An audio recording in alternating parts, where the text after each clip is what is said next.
Friends, welcome back to my channel. আশা করি তোমরা সবাই খুব ভালো আছো আর আমিও ভালো আছি। তো চলো বেশি কথা না বলে আজকে দিনটা স্টার্ট করি। আর সরস্বতী পুজোর ভাসান টাসান কালকে রাত্রে দেখে এসে ঘুমিয়ে পড়েছিলাম। ওই ব্লগটাও দেখবেন, মানে এখন ব্লগটা শেষ করলাম। তো যাই হোক, দেখতে থাকো আজকে সারাদিন কী করছি। আর ভাসান বলতে আমি বেশিক্ষণ থাকিনি, কয়েকটা ঠাকুর দেখেই চলে এসেছি, কারণ ছোটোটা ঘুমিয়ে পড়েছিল। আর সন্তু হচ্ছে পাড়ার ঠাকুরের সাথে বেরিয়েছিল, তো ওই জন্য বেশিক্ষণ থাকিনি। ওর সাথে আমার ঝামেলা হয়ে গেছিলো, বারণ করেছিলাম, তাও গেছে। তো যাই হোক, বেশিক্ষণ যায়নি। ঠাকুর এখান থেকে বেরিয়ে আমাদের এই কী বলে পাবলিক লাইব্রেরি অবধি এসছে, ওইখান থেকে বাড়ি চলে এসছে। তো যাই হোক, দেখতে থাকো আজকে সারাদিনে কী করবো ভাবছি আজকে সারাদিন।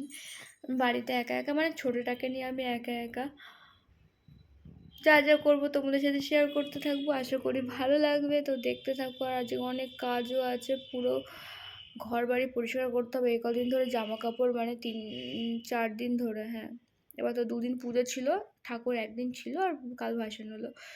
একটা করে জামা বের করেছি আর পরেছি, আর এই সোফার উপরে গাদি করেছি। সব এখন গোছাতে হবে, ভাবলে কেমন কষ্ট লাগছে।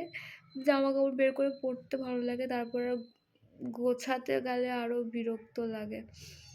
তো যাই হোক, আবার আজ নাই কাল একটু ওই বাড়ি যাবো। অনেক দিন হয়ে গেছে মা বাবার সাথে দেখা হয়নি। আগের দিন গেছিলাম সন্তুর সাথে, সরস্বতী পুজোর বলছি সোমবার দিনই গেছিলাম, সরস্বতী পুজোর দিন গেছিলাম। তো মা বাপি বাড়ি ছিল না, বাড়িতে কেউই ছিল না। বৌদিরা ছিল জালালখালিতে, মানে বৌদির বাপের বাড়িতে। ফেরার সময় বৌদিদের সাথে দেখা করে চলে এসেছিলাম। তো মা বাপির সাথে অনেকদিন দেখা হয় না।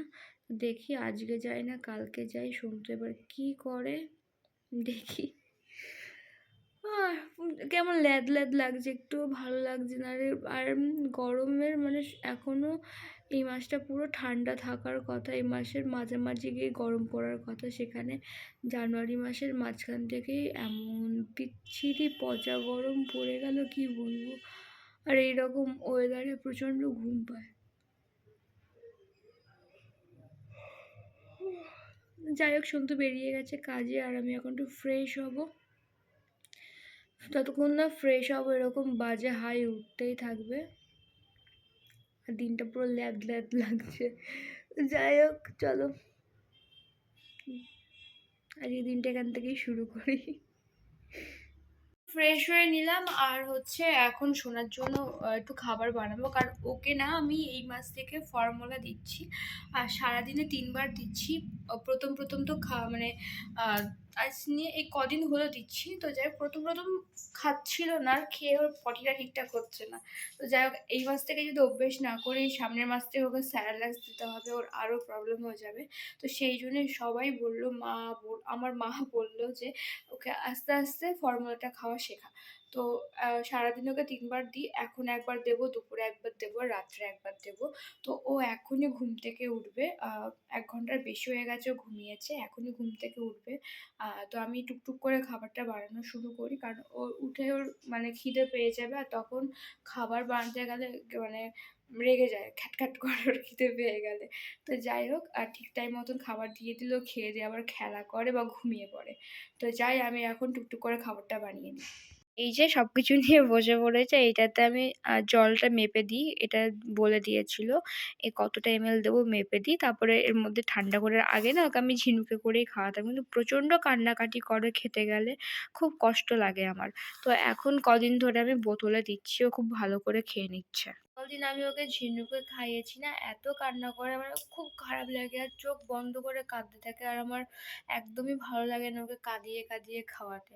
তো যাই হোক, এই 2 দিন ধরে বোতলে খাচ্ছে, এটা খুব ভালো লাগছে। তো যাই হোক, আমি খাবারটা বানিয়ে নিই। বলেছিলাম না খাবার বানাতে বানাতে উঠে পড়বে, উঠেই কান্না শুরু করে দিয়েছে। এবার আমার খাওয়াতে কষ্ট হবে, মানে এরকম করলে ঘ্যান ঘ্যান করলে আর বোতলে খেতে চায় না। না না না না, আমার দিকে তো খেয়ে নেবা গুড বয়ের মতন কান্না করে। চলো আমরা খেয়ে নিই, আমরা খেয়ে নিই, পরে কথা হবে তোমাদের সাথে। হ্যাঁ হ্যাঁ,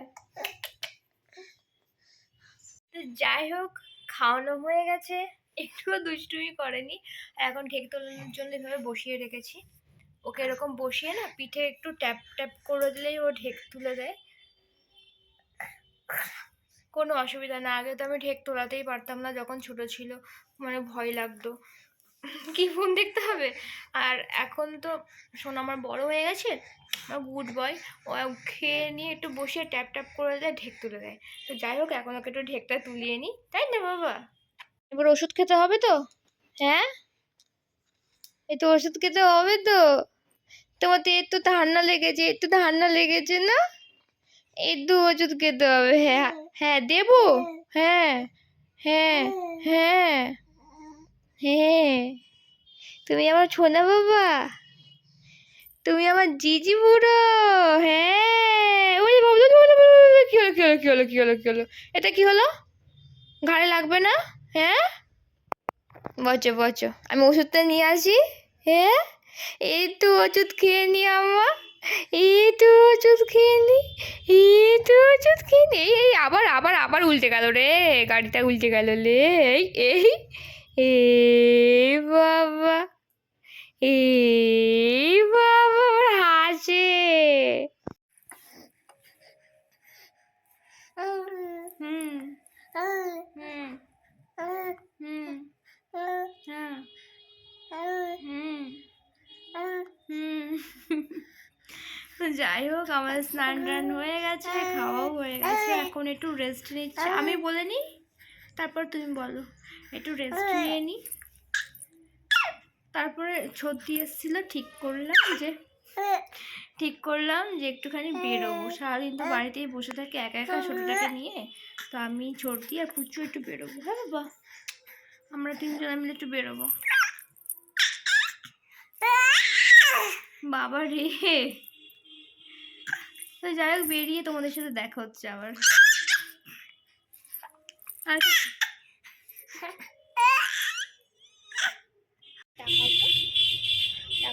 তাকাও তো, আমি তো ঘুই যাবো।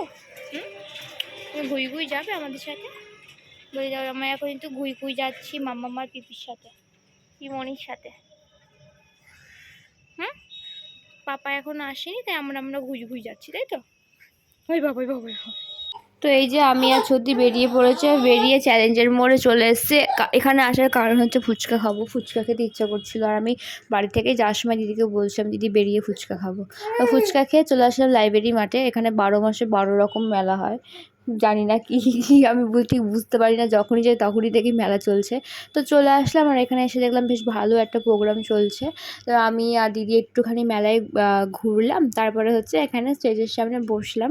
কারণ এখানে না বাচ্চা আর বড়রা মিলে খুব সুন্দর একটা আবৃত্তি করছিল, তো সেটা শোনার জন্যই বসলাম। তো তোমরাও শোনো। বাহবা বাহবা, একটি রাজা, হামনা দাদা, রাজা নয় সে, রাজ পেয়াদা, তার সে মাতুল, মাতুল কিসে, সবাই জানে সে তার পিসে। তার ছিল এক ছাগল ছানা, ছাগলের কি গজায় জানা, একদিন তার ছাতের পরে। ছাদ কোথাহে? টিনের ঘরে। বাগানের এক উড়ে মালি, মালি নয় তো মেহের আলী, মনের সাধে গাইছে বেহাগ, বেহাগ তো নয় বসন্ত। তো বাড়ি চলে এসে, বাড়ি এসে এই যে সোনাকে চেঞ্জ করিয়ে দিলাম। তো যাই হোক, এই ব্লগটা আর বড় করছি না, অনেকদিন পর ব্লগ করলাম, বেশ ভালো লাগছে যে সারাটা দিন বেশ ভালো করে কাটালাম। তো যাই হোক, এই ব্লগটা এই অবধি থাকলো। যদি তোমাদের ভালো লেগে থাকে লাইক শেয়ার কমেন্ট করো, আর সাবস্ক্রাইব করতে কিন্তু একদমই ভুলো না। তো দেখা হবে কালকে আবার নতুন একটা ফ্রেশ ব্লগ নিয়ে। আজকের মতন টাটা। পাপা টাটা বলে দাও, টাটা।